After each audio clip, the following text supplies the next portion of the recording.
Gagawin namin yung identity namin as a team. We focus on our offense, our defense, and then siyempre sila rin, mag-focus din naman sila. So it boils down na lang siguro kung sino talaga yung mas gustong panalo. Pero nga, kami sa team namin, mag-focus kami sa sarili namin, sa depensa namin. Kasi yun yung gumagana sa amin. Sabi nga ni Chris Jason kanina, nung nagre-reklamo kami sa court, sa mga referees, sabi niyan, 4 points lang naman yung lamang, ba't tayo nagre-reklamo? So, focus sa sarili natin. Yun, nag-focus sa sarili namin, nanalo kami.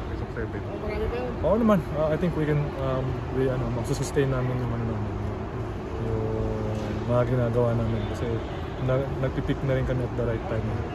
So, yun nga, and then focus lang talaga kami sa sarili namin.